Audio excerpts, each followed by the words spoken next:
मुस्कुराते हुए पूछा, देवी क्या बात है? कुछ नहीं महाराज, हम पतिव्रताओं का धर्म ही है पति की सेवा करना, मैं तो अपने धर्म का निर्वाह मात्र कर रही हूँ। भोलेनाथ हंस करके बोले, देवी जी आज कुछ ज्यादा ही धर्म निभा रही हैं आप, निसंकोच बताइए आपके मन में आज क्या है? तब सती जी ने अपनी बात जरा घुमा करके करी। प्रजापतिस्ते स्वसुरस्य सांप्रतम् निर्यापितो यज्ञमहोत्सव किल वयं च तत्र विसराम वामते यज्ञर्थितामि विबुधा व्रजन्ते प्रजापतेस्ते स्वसुरस्य सांप्रतम्। हे भोलेनाथ जरा दृष्टि उठा के ऊपर तो देख लीजिए। भोलेनाथ ने कहा, वो तो मैं सवेरे से ही देख रहा हूं। क्या देख रहे हैं? बोले इन विमानों को। सती जी ने कहा, आप देख तो रहे पर आपको शायद ये नहीं मालूम कि ये सारे विमान आपकी ससुराल जा रहे हैं। क्यों? बोले वही तो मैं कहना चाहती हूँ महाराज, ये सारे विमान आपकी ससुराल में इसलिए जा रहे हैं क्योंकि बड़ा विराट यज्ञ हो रहा है वहां पर। आपके ससुर जी ने बहुत विशाल यज्ञ किया है, इसलिए तो ये सारे विमान उसी यज्ञ में सम्मिलित होने के लिए आपकी ससुराल की तरफ जा रहे हैं। और जरा शब्द शैली देखिए माता सती जी की। माताएं अपने मायके की जब बात करती है ना तो बड़ी अकड़ के बात करती है। मेरे मायके में आपने सुना नहीं, ऐसा कभी नहीं देखा होगा, इतना बड़ा यज्ञ हो रहा है मेरे पिताजी के द्वारा। तो मेरा शब्द ज्यादा बोलते हैं। पर आज सती जी ने एक बार भी नहीं कहा कि मेरे मायके में या मेरे पिताजी ने, कुछ नहीं। प्रजापतिस्ते स्वसुरस्य सांप्रतम। भोलेनाथ आपके ससुर जी ने आपकी ससुराल में बहुत बड़ा यज्ञ किया है ताकि भोलेनाथ को अपनत्व प्रतीत हो। भोलेनाथ हंस करके बोले, देवी तो क्या ससुराल से कोई चिट्ठी पत्री आई थी? कोई निमंत्रण आया था क्या हमारा? सती जी ने कहा, महाराज आया तो नहीं पर भेजा जरूर होगा। कभी कभी डाक गड़बड़ा जाती है, चिट्ठी जरूर भेजी होगी, किसी कारण से नहीं पहुंच पाई। देखो महाराज, मेरे मन में तो बस एक ही कामना है कि हम 16 बहनें हैं। विवाह के बाद से बहनों से कभी मिलना ही नहीं हुआ। आज इस यज्ञ में सब बहन आएंगी और सब बहनोई भी आएंगे, तो हम सबका एक साथ मिलना होगा, देखना होगा, कितना आनंद आएगा महाराज। तस्मिन् भगिन्यो मम भर्तृभिस्वकैर् ध्रुवं गमिष्यन्ति सुहृद्रदिक्षव। सबसे मिलने का, सबको देखने का बहुत मन हो रहा है। सुहृद्रदिक्षव, द्रष्टुम इच्छा दृदिक्षा। आप भी सबसे मिलोगे, कितना आनंद आएगा महाराज। भोलेनाथ देवी सती की उत्कट उत्कंठा को जान गई। जाने की बहुत ही प्रबल इच्छा इनके मन में। तो हंस करके बोले, देवी जाने आने में तो हमें भी कोई आपत्ति नहीं, चले चलते। तुम्हारा कहना बिल्कुल उचित है। ऐसे अवसरों पर ही स्नेही जनों से भेंट होती है, सबका मिलना होता है। परंतु जाने आने में आनंद तब आता है कि हम जाएं और हमें देखते ही लोग गदगद हो जाएं, उन्हें देख करके हम गदगद हो जाएं। ऐसी जगह जाने से क्या फायदा कि हम बिना नौता के जा रहे हैं प्रेम में, प्रेमियों से मिलने, और वो हमको देखकर मुंह लटका के बैठ जाएं, हमें देखकर उन्हें आग लग जाए, उन्हें देख करके हमारा हृदय जल जाए। ऐसे स्थान पर सोना भी बरस रहा हो तब भी नहीं जाना चाहिए। आवत ही हर से नहीं नैनन नहीं सने, आवत ही हर से नहीं नैनन नहीं सने। तुलसी तहाँ न जाइए, तुलसी तहाँ न जाइए, चाहे कंचन बरस में। तुलसी तहाँ न जाइए, चाहे कंचन बरस में। आवत ही हर्ष नयन तुलसीता न जाइए कंचन वर्ष कंचन वर्ष। इसलिए देवी कुछ भी हो रहा हो अपने राम जाने वाले नहीं। सती जी ने कहा आपने यहां बैठे बैठे कैसे सोच लिया कि हम जाएंगे और हमको देखकर वो प्रसन्न नहीं होंगे? अरे यदि हम पहुंचे तो पिताजी तो कान पकड़ के माफी मांगने लगेंगे कि बेटी मैं पत्र देना भूल गया। क्या करें, बड़े बड़े कार्यक्रमों में कभी कभी बड़े खास से खास निकटतम लोग छूट जाते हैं। पर ये गलती कोई जानबूझ के थोड़ी होती है, अनजाने में हो जाती है। आप चलिए तो सही।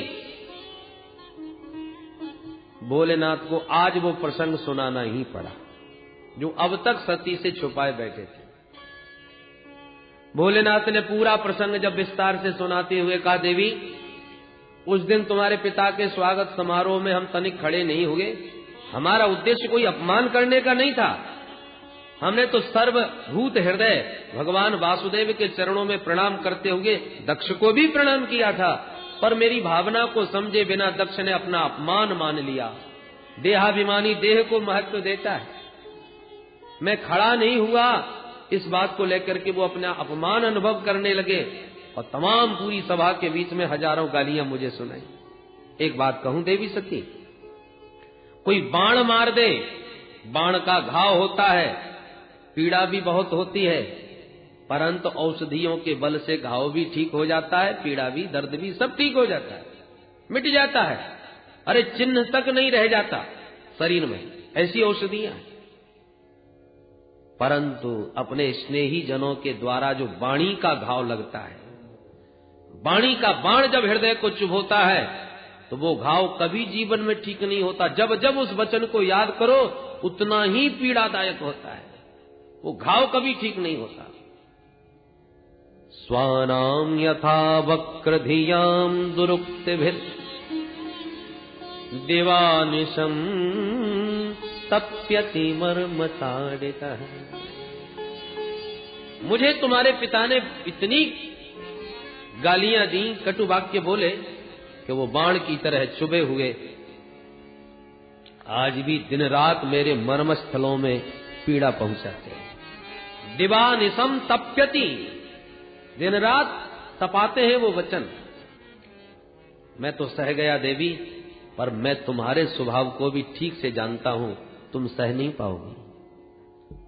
अपमान की पीड़ा मृत्यु से भी भयानक होती है देवी, जो तुमसे नहीं सहा जाएगा। इसलिए मेरी बात मानो, वहां बिल्कुल मत जाना, तुम्हारा किसी भी प्रकार भला नहीं। स्पष्ट रूप से श्री भोलेनाथ ने समझा दिया, बता दिया, पर सती जी का आग्रह फिर भी शांत नहीं हुआ।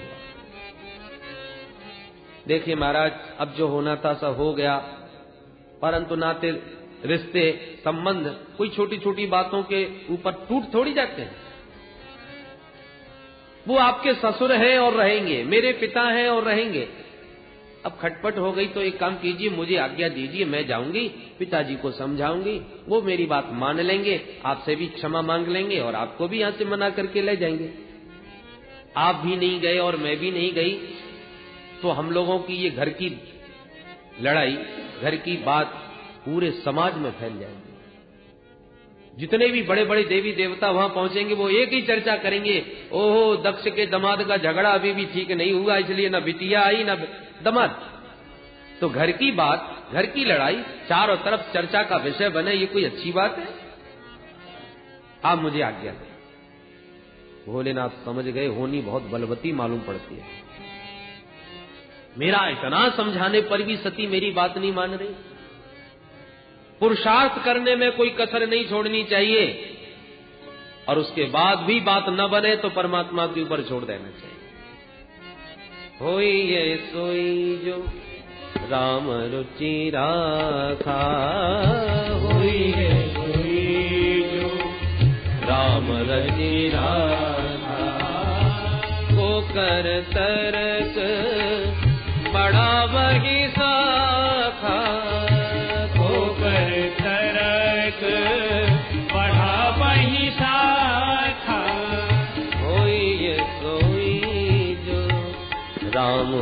रचे राखा, हुई है सोई जो राम रच राखा। भोलेनाथ ने बहुत प्रकार समझा करके भी जब देख लिया कि सती मान नहीं रही, तो अब तर्क वितर्क की शाखाएं बढ़ाने से कोई फायदा नहीं होगा, वही जो भगवान की इच्छा है। भोलेनाथ ने कहा देवी अब जो तुम्हें अच्छा लगता हो सो करो। और भोलेनाथ तो आंख बंद करके बैठ गए। भगवती सती बोली महाराज तो फिर मैं जा रही हूं। भोलेनाथ कुछ बोले ही नहीं। अच्छा महाराज तो मैं चली, फिर भी नहीं बोले। तो सती जी प्रणाम करके चल पड़ी। सती जी चलते चलते सोचती जा रही है, हे भगवान कहीं भोलेनाथ नाराज तो नहीं हो जाएंगे, कहीं असंतुष्ट तो नहीं। अच्छा दोबारा कोशिश करती हूं, मेरे भोलेनाथ तो आशुतोष हैं, बहुत जल्दी खुश हो जाते हैं। दोबारा प्रयत्न किया तो शायद प्रसन्न हो जाए। तो बहुत दूर तक जाने के बाद फिर लौट पड़ती हैं, फिर चरण दबाने लगती हैं, फिर अनुमति मांगने लगती हैं। और कोई उत्तर जब भोलेनाथ की ओर से नहीं मिलता तो कहती है ठीक है तो मैं जा रही हूं, फिर निकल जाती है। सती जी जाने लगती हैं तो भोले बाबा धीरे से आंख खोल के देखने लगते हैं, क्या सचमुच चली गई? और सती जी को जब वापस अपनी ओर आते देखते हैं तो आंख बंद करके फिर बैठ जाते हैं। सती जी दुविधा में फंसी।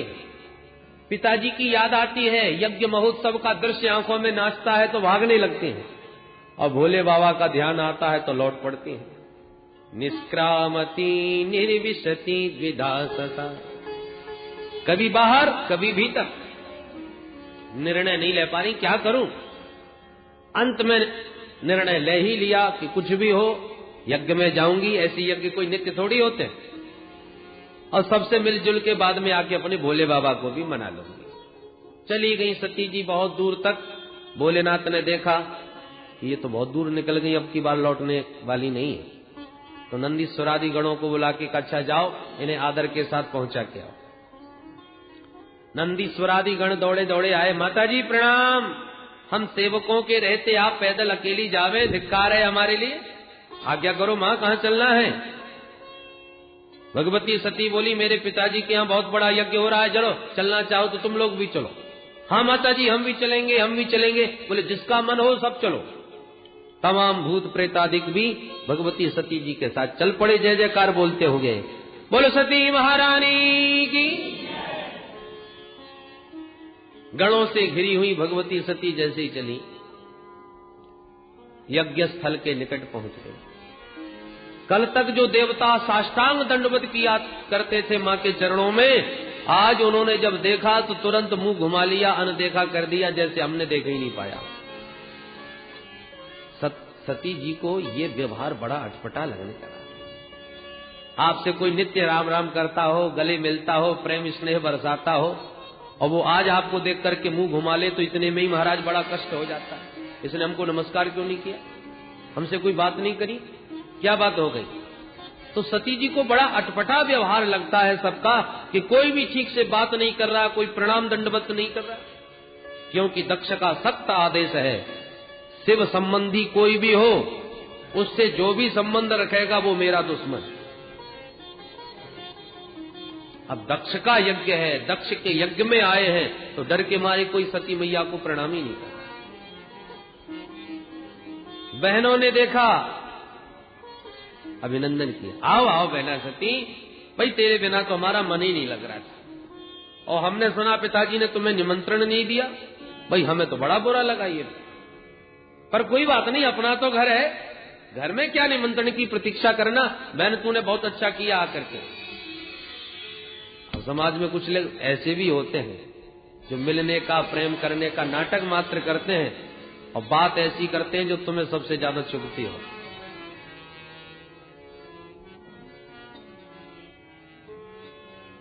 सती जी को लगा मुझे इनसे क्या मतलब, मायके में सबसे अधिक महत्व होता है तो मां का, मां है तो मायका है, अन्यथा कोई नहीं पूछने वाला,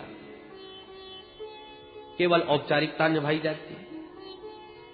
इसलिए सती जी ने सबसे मन हटाया और सीधे मां से मिलने के लिए चले।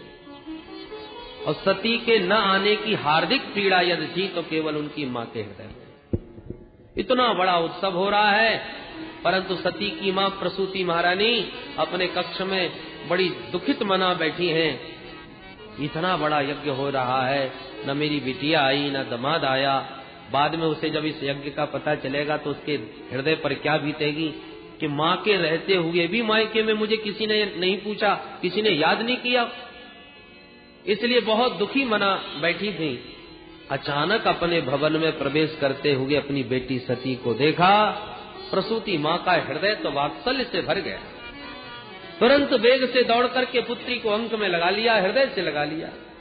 सादर भलई मेरी एक माता, सादर भलई मेरी एक माता, सादर भलई मेरी एक माता, सादर भलई मेरी एक माता।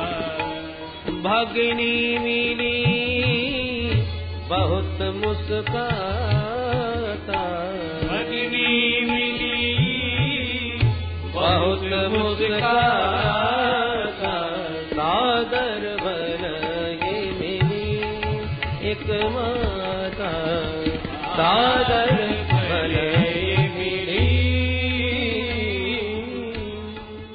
बड़े आदर के साथ भुजा पसार करके पुत्री को हृदय से लगाया देवी प्रसूति मां ने।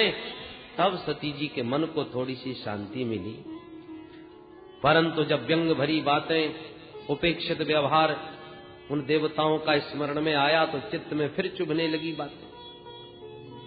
पहले मुझे अपने पिताजी से मिलना चाहिए कि उन्होंने आखिर के इतने प्रगाढ़ संबंध को इतनी सरलता से उपेक्षित कैसे कर दिया।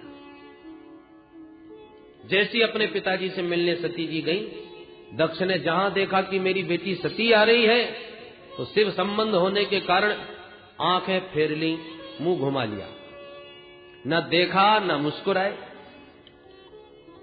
अपने पिता के द्वारा ये उपेक्षित पूर्ण व्यवहार सती जी के हृदय को और भी अत्यंत पीड़ादायक बन गया, पर फिर भी इस अपमान के घूंट को पी गई, अपना अपमान सह गई। कोई बात नहीं, माता पिता है। माता पिता बच्चों को डांटते रहते हैं, अपमानित भी कर दें तो माता पिता का अपमान बच्चों को नहीं मानना चाहिए। अपने मन को समझा लिया। पर जब यज्ञशाला पर दृष्टिपात किया तो छोटे से छोटे देवताओं के भी हिस्से अलग अलग व्यवस्थित रखे हुए हैं, पर देवाधिदेव महादेव का पूरे यज्ञ में कोई नामो निशान नहीं, कोई स्थान नहीं, कोई जगह नहीं। अब तो सती मां से ये सहा नहीं गया। एक पतिव्रता अपना अपमान सह सकती है, पर अपने स्वामी का, अपना पति का अपमान कदापि उससे सहा नहीं जाता। तुरंत भगवती सती क्रोध में भर गई। अरुद्र भागम तमवेक्ष चाध्वरम पित्रा च देवे कृत हेलनम विभौ अनादृता यज्ञ सदस्य धीश्वरी चुकोपलोका निवधक्षति नुषा। भोलेनाथ के इस अपमान को भगवती सती ने क्रोध पूर्वक जब चारों तरफ दृष्टि डाल करके देखा तो मैत्री मुनि कहते, विदुर जी ऐसा लग रहा था जैसे माता सती आज 10 दिशाओं को दग्ध कर देंगी, भस्म कर देंगी। चुकोप लोका निवधक्षति रुषा। माता सती के नेत्रों से अंगारे बरसने लगे। प्रजापति दक्ष को ललकारना प्रारंभ किया, अरे प्रजापति, तुम्हें ये पद क्या मिल गया? तुम इतने मदान्ध हो गए? तुमने उन भगवान शिव का अपमान किया जो साक्षात कल्याण स्वरूप ही है। शंकर का मतलब ही होता है शम कल्याणम करोति इति शंकरः, जो मानव मात्र का कल्याण करने के लिए ही विराजमान है। शिव का अर्थ ही कल्याण होता है। एक बार भी जिसकी वाणी से शिव शब्द ये 2 अक्षर के निकल गए तो जीवन भर के पाप पल भर में भस्म हो जाते हैं। यद्व्यक्षरम नाम गिरे ऋतम नृणाम सकृत प्रसंगाद अघमा सुहंति तत्। अब हम आशुहंती, शिव मुख से निकला कि जीवन भर के अघ शीघ्र ही समाप्त हो जाते हैं। शास्त्र कहते हैं स्वामी का अपमान करने वाली की जीभ काट लो, और इतनी सामर्थ्य तुम में नहीं है तो करणों पिधाय निर्यात, कान में उंगली डालो चले जाओ वहां से, पर न तो मैं तुम्हारी जीभ ही काट पाऊंगी क्योंकि तुम मेरे पिता हो, और कान में उंगली देके यदि घर लौटूंगी तो भोलेनाथ पहुंचते ही कहेंगे आओ दक्ष कुमारी, आओ दाक्षायणी देवी, क्या स्वागत हुआ सब मायके में। तो क्या कहूंगी, क्या जवाब दूंगी। मैं भोलेनाथ को कितना वचन देके विश्वास दे करके आई थी, मुझे तुम्हारे प्रेम पर कितना विश्वास था, मैं बिन बुलाए पागलों की तरह आ गई और तुमने मेरे स्वामी का ऐसा अपमान किया। यहां पर मुझे सबसे बड़ी पीड़ा इस बात की होगी जब भोलेनाथ मुझे दक्ष कुमारी कह के पुकारेंगे। शिवद्रोही की बेटी मुझसे कोई कहे, ये मैं कभी नहीं सह सकूंगी।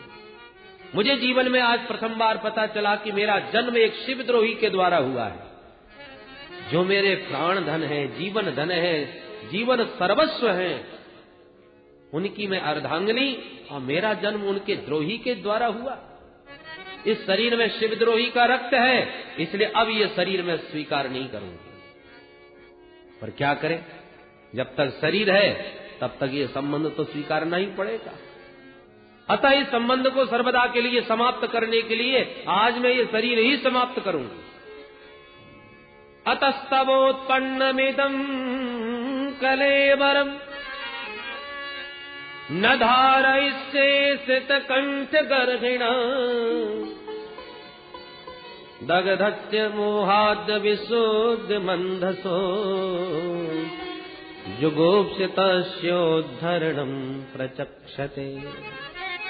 अतः तव उत्पन्नम इदम कलेवरम न धारयिष्ये, तेरे द्वारा है ये उत्पन्न शरीर, इसलिए अब इसे धारण नहीं करूंगी।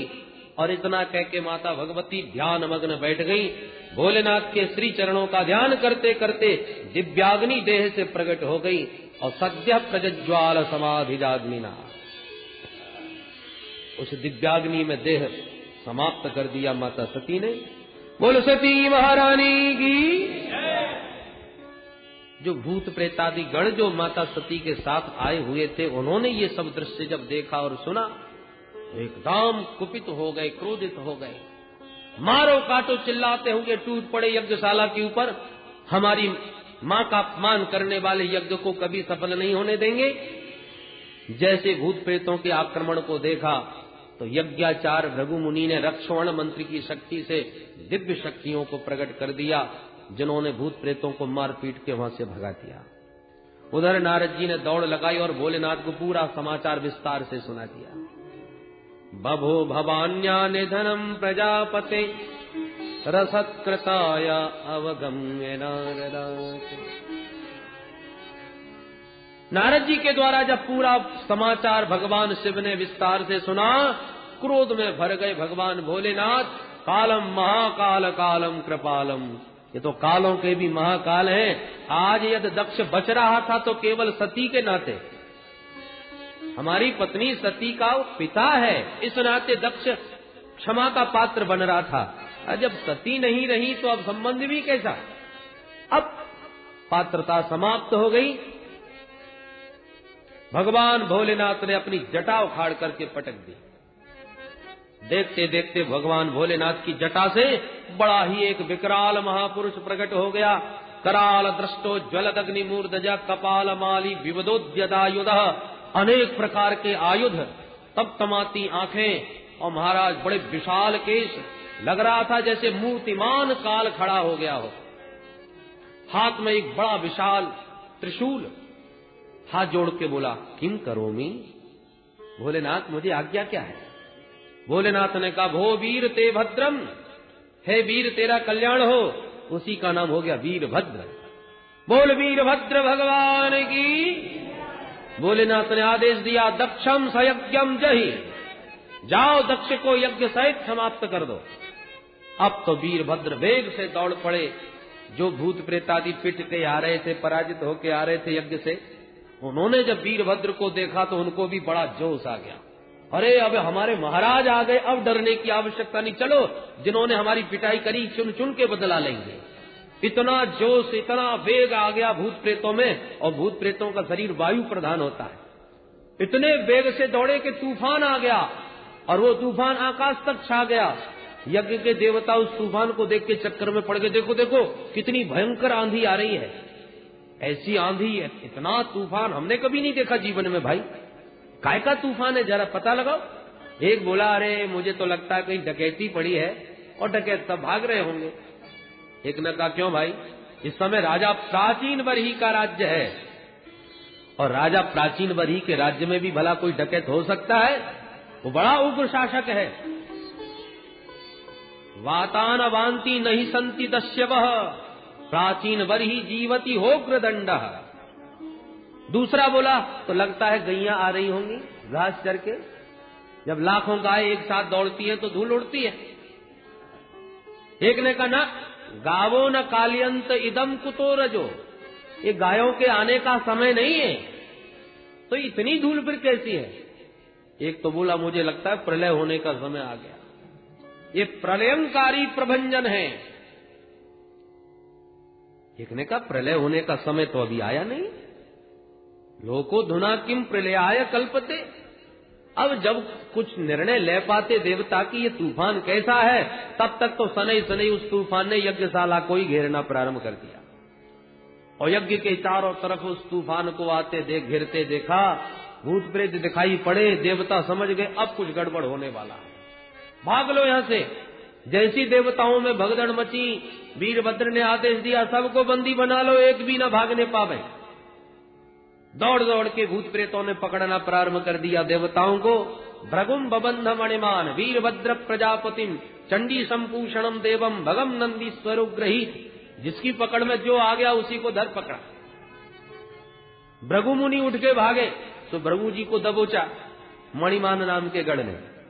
भृगुम बबंध मणिमान, वीरभद्र ने दौड़ करके प्रजापति दक्ष को पकड़ लिया। किसी ने पूषा को, किसी ने भग को, सबको पकड़ के कहा, भाई कहां भाग रहे हो? यज्ञ में भाग लिया है तो भाग लेके ही भागिए, खाली हाथ मत जाइए। सबको पकड़ पड़ के बांधना प्रारंभ कर दिया। वीरभद्र ने आदेश दिया, पूरा यज्ञ तहस नहस कर दो, बराबर हो जाए। टूट पड़े यज्ञशाला पर, बल्लियां उखाड़ उखाड़ के पटकने लगे भूत प्रेत। कुछ भंडारे में घुस गए तो रायते के कुंड में हर हर महादेव करके डुबकी मार के नहाने लगे। सब भंडारा चौपट कर दिया, सारी बल्लियां उखाड़ के यज्ञ तहस नहस कर दिया। अंत में सबको बंदी बना के खड़े किए हुए उन भूत प्रेतों से वीरभद्र ने पूछा, अब बताइए इनको क्या क्या दंड दिया जाए। भूत प्रेतादिक बोले, महाराज ये सफेद दाढ़ी वाले बाबा जो खड़े हैं भृगु मुनि, उन्होंने बहुत बुरी हमारी पिटाई कराई। हम पिट रहे थे और ये बाबा दाढ़ी पर हाथ घुमा घुमा के बड़े प्रसन्न हो रहे थे। अच्छा, वीरभद्र को आया क्रोध, तो भृगु मुनि की दाढ़ी मूछ दोनों पकड़ के एक झटके में सारे बाल नोच डाले और दाढ़ी उखाड़ करके भृगु जी को भगा दिया। और बताओ महाराज, ये जो पूषा देवता खड़े हैं, जब हम पिट रहे थे तो हमारी तरफ ही करके खूब बत्ती सी दिखा रहे थे। अच्छा, एक मुक्का जोर से मुंह में मारा तो सारी बत्ती सी, सारे दांत टूट के बाहर गिरे। पूरा वेदांती हो गया बेचारा, एक भी दांत मुंह में नहीं रहा। बोलो जय श्री कृष्ण। और बोले महाराज ये जो भग देवता खड़े हैं ना, हम पिट रहे थे तो हमारी तरफ आंखें मटका मटका के खूब हंस रहे थे। अच्छा, दोनों अंगुली डाल के भग की दोनों आंखें बाहर निकाली। इस प्रकार से जितने देवता सम्मिलित हुए सबका चित्रबद्ध कर दिया, अंग प्रत्यंग विहीन करके देवताओं को तो भगा दिया। परंतु जब बारी आई प्रजापति दक्ष की तो उठा के पटका और भोले बाबा का ध्यान करके सिर को ही धड़ से पृथक कर दिया और सिर उखाड़ के हवन कुंड में स्वाहा। बोल शंकर भगवान की जय जयकार करते हुए लौट गए सब शिवगण। परंतु देवता जो खंडित हुए वो रोते रोते ब्रह्मा बाबा की शरण में गए। त्राहि माम त्राहि माम त्राहि माम। भोलेनाथ ने, श्री ब्रह्मा बाबा ने कहा, आओ आओ भाई देवगणों। क्यों भाई, क्या बात हो गई, कैसे भागे चले आ रहे हो? बोले महाराज मत पूछो, यज्ञ में गए थे अपना भाग लेने के लिए, तो भाग भाग तो कुछ मिला नहीं, साथ में हमारा ही भाग और चला गया। सबने अपनी अपनी दुर्दशा सुनाई। ब्रह्मा जी हंसने लगे, अरे देवताओं, बिना विचारे जो करे सो पाछे पछताए। उस यज्ञ में भाग तो हमें भी परोसा गया था, पर हम तो नहीं गए। जहां भगवान शिव का अपमान होगा वहां हम कैसे जा सकते हैं? भगवान नारायण का भी भाग था, पर नारायण भी नहीं गए। तो जब हम ब्रह्मा विष्णु महेश तीनों ही नहीं गए तो तुम क्यों चले गए? तुमने विचार क्यों नहीं किया? अच्छा महाराज, गलती हो गई, अब खाई तो खाई, आगे खाई तो राम दुहाई। शपथ खाते हैं दोबारा ऐसी गलती नहीं होगी। ब्रह्मा जी ने कहा, तुमने अपराध किया है भगवान शिव का, उन्हीं की शरण में जाओ, वो ही ठीक करेंगे।